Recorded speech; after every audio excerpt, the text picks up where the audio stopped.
Hello, how's it going everyone? So in this video we have a massive finding that Alex from our school group actually found and sent over and posted in the chat. Thank you, Alex, for flagging this. So this happened as of July 25th, where Amazon is pulling out of Google Shopping ads. Don't freak out, but we're going to read the article and I'll give you guys my thoughts on this and some more background as well towards why this potentially is happening. But anyways, let's jump into it. So this is search engine land. I'm not 100% trustworthy of this, although they do have a ton of good content. I would say majority of the time they are correct. However, I did verify this on the back end of businesses where I looked for general products. I never saw any Amazon ads pop up as of July 29th of filming this video.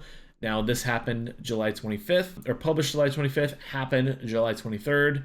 So just keep that in mind. This might be back up by the time you see the video. So anyways, Amazon's disappearance from Google Shopping is reshaping ad dynamics. Will competitors capture cheaper clicks and greater visibility? Amazon has abruptly exited Google Shopping ad auctions, a move with significant impacts for Alphabet's ad revenue and retail advertisers worldwide. I'm going to skip past this because this is, well, I'll throw this in here, but Amazon has made a dramatic international, so not just USA or Canada, but globally, exit from product advertising on Google Shopping. They're a massive source of revenue for Google, parent Alphabet Incorporated, and also serve as a tide that lifts all boats in terms of auction prices. So, you know, this has to sting.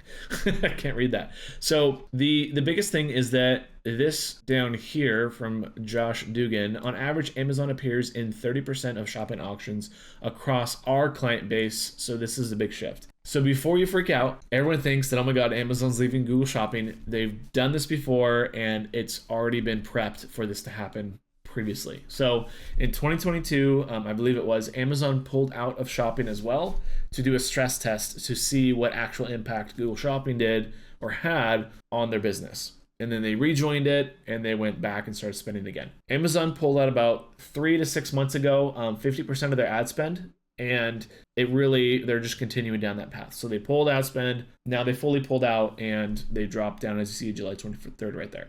Everyone thinks that this is going to drop their CPCs by 30%.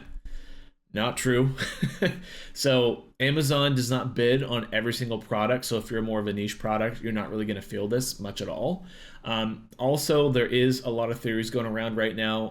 And we also cover some of this on the CProGrowth channel, which is my other YouTube channel with my agency friend John. And we both go over what is actually happening and give you evidence and proof of it.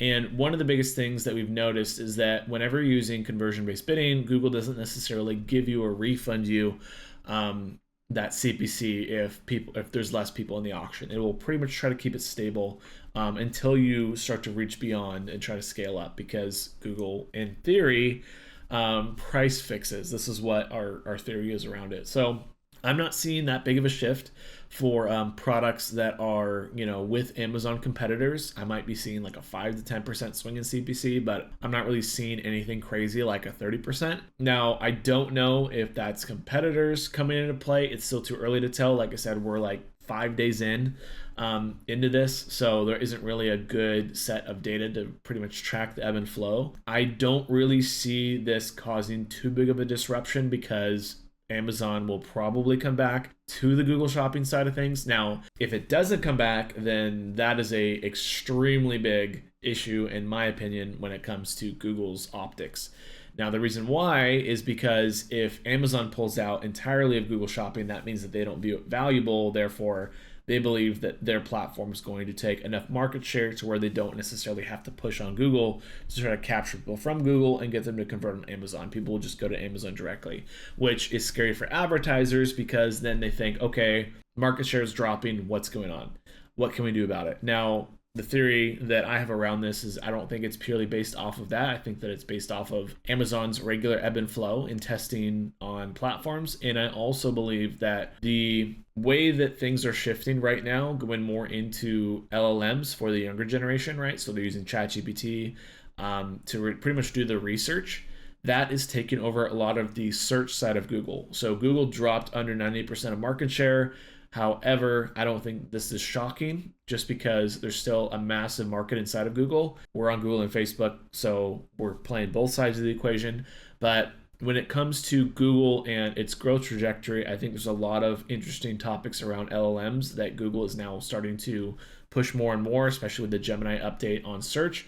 And so Google is going to get better in terms of its AI models. However, right now we're in a scenario where we're starting to see that market share shrink. So if Amazon pulls away from that, then this is a red flag, in my opinion, to a lot of advertisers that are just running Google ads and not focusing on social or other channels. And so with that being said, this is kind of a lesson to everyone that even if they come back, it's smart to diversify in the platforms that you're servicing on, because things shift, buyers change, and there's gonna be, there's always gonna be ads wherever there's buyers and people that are browsing. There's gonna eventually be ads. Things will eventually equalize, but this is just something to keep an eye on, because this will pretty much give you the future projection on how Google ads are going to be performing and what to look for in the future when it comes to what kind of services you want to provide for your clients or what kind of advertising channels you want to be on in the first place. So with that being said, keep an eye on this, and I will also do my best to keep you guys informed, and I'll see you guys in the next video. Thanks.